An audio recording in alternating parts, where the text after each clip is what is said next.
Hello friends, ఈరోజైతే మంచి రెసిపీతో మీ ముందుకు వచ్చేసాను. ఏంటిది అనుకుంటున్నారా? అందరికీ ఈవెన్ ఇంట్లో అందరికీ యూజ్ అయ్యేదే పచ్చిపులుసు ప్రిపరేషన్ అనమాట. ముందైతే పచ్చిమిరపకాయలు గోలించుకోవాలి, జస్ట్ ఆయిల్ లేకుండా. తర్వాత వాటిని ఒక మిక్సీ అంటే రోల్లోకి ట్రాన్స్ఫర్ చేసుకొని ఆనియన్స్ కట్ చేసుకోవాలి. ఆనియన్స్ అన్ని ఒక చారు మీరు దేంట్లోనైతే చేసుకుందాం అనుకుంటారో దాంట్లోకి అయితే అన్ని ట్రాన్స్ఫర్ చేసుకోండి. పచ్చికారం కూడా వేసుకొని మంచిగా కలుపుకోవాలి. చింతపండు నానబెట్టుకున్న చింతపండుని అందులో ఉన్న జ్యూస్ని మొత్తం బయటికి తీయాలి.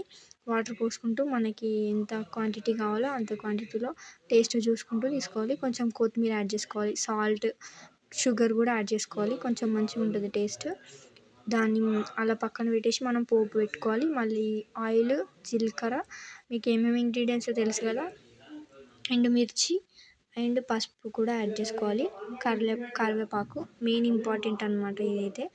తర్వాత గ్యాస్ ఆఫ్ చేసేసి ఈ పోపుని మొత్తం మనం ప్రిపేర్ చేసుకున్న చారులోకి అయితే ట్రాన్స్పోర్ట్ చేసేసుకోవాలి. ఇంకేంటి, రెడీ అయిపోయింది ఇంకా చారు.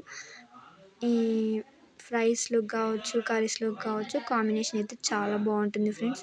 మీరు కూడా ట్రై చేయండి, చాలా అంటే చాలా బాగుంటుంది. ఉంటాం మళ్ళీ, బాయ్. మంచి మంచి వీడియోస్తో మీ ముందుకు వస్తా.